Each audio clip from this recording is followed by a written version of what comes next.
નમસ્કાર વિદ્યાર્થી મિત્રો, આજે આપણે ધોરણ 9ના ગુજરાતી વિષયના એકમ 12 તો જાણુંનો અભ્યાસ કરીશું.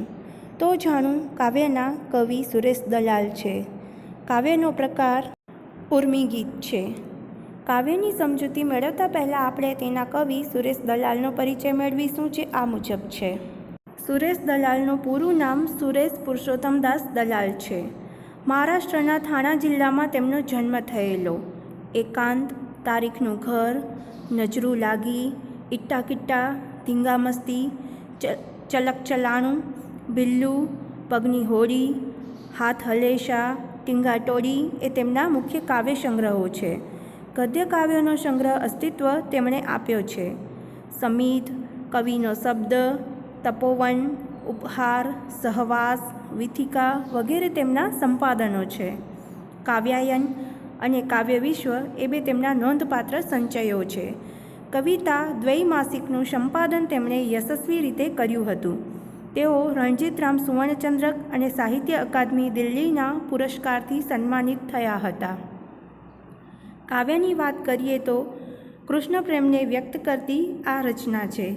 ગોપી કૃષ્ણને પડકાર આપતા કહે છે કે તમે મારી ઘાઘર ઉતારો તો હું માનું કે તમે પહાડને એટલે કે ગોવર્ધન પર્વતને ઊંચક્યો હતો. ઘાઘર ઉતારવાને બહાને કૃષ્ણ ગેલી ગોપી કૃષ્ણનું નૈકટ્ય એની નજીક જવાનું ઝંખે છે. ઘાઘર ઉતારે તે પતિ એવો લોકજીવનનો સંદર્ભ પણ જોઈ શકાય છે. તેથી જ ગોપી કહે છે કે પ્રેમ સ્વીકારનો આવો અવસર ફરી ફરી આવતો નથી. આજે આ અમૂલક અવસરને એળે ના જવા દેશો. વાંસળી, જમુનાજી, ગાયો જેવા સંદર્ભોથી કવિએ આ ગીત રચનામાં ગોકુળનું અને પ્રેમનું વાતાવરણ રચ્યું છે. કાવ્યની સમજૂતી આ મુજબ છે. મારી ઘાઘર ઉતારો તો જાણું કે રાજ તમે ઊંચક્યો તો પહાડને. ઘાઘર એટલે ઘડો, સાંકડા મોંનું પાણી ભરવાનું વાસણ. આ પંક્તિઓમાં ગોપી છે એ કૃષ્ણને કહે છે કે હે રાજ, તમે મારી ઘાઘર ઉતારો તો હું જાણું કે તમે પહાડને એટલે કે ગોવર્ધન પર્વતને ખરેખર ઊંચક્યો હતો. હું તો ઘરે ઘરે જઈને વખાણું કે રાજ તમે ઊંચક્યો તો પહાડને. ગોપી કહે છે કે હું ઘેર ઘેર જઈને તમારા વખાણ કરું કે તમે પહાડને ઊંચક્યો હતો. આખો દી વાંસળીને હાથમાં રમાડો કાન, એમાં સાહોય ઝાઝા વેતા. કાંટાળી કેળી પર ઘાઘર લઈને અમે આવતા જતાને સ્મિત દેતા.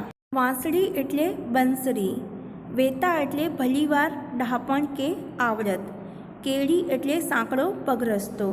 આ પંક્તિઓમાં કવિ ગોપીના મુખે કહાવે છે કે કાનજી એટલે હે કાના, આખો દિવસ તમે વાંસળીને હાથમાં રમાડો, એમાં શું ડાપણ છે?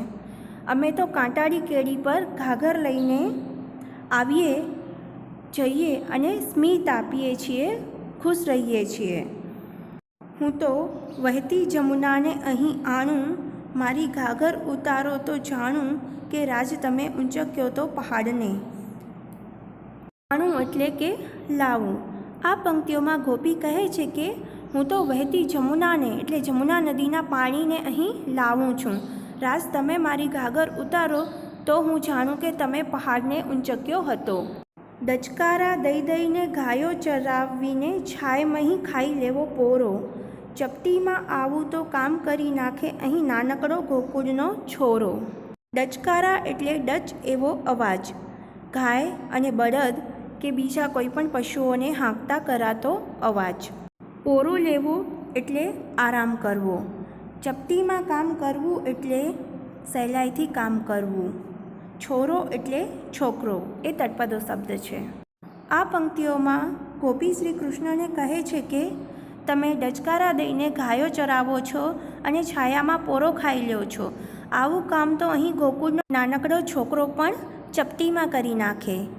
ફરી ફરી નહીં આવે ટાણું, મારી ઘાઘર ઉતારો તો જાણું કે રાજ તમે ઊંચક્યો તો પહાડને. ટાણું એટલે અવસર કે તક. આ પંક્તિઓમાં કવિ કહે છે કે આવો ટાણો, આવો અવસર ફરી ફરીને નહીં આવે. રાજ તમે મારી ઘાઘર ઉતારો તો જ હું જાણું કે તમે પહાડને ગોવર્ધન પર્વતને ઊંચક્યો હતો. અહીં આપણી કાવ્યની સમજૂતી પૂર્ણ થાય છે. આભાર.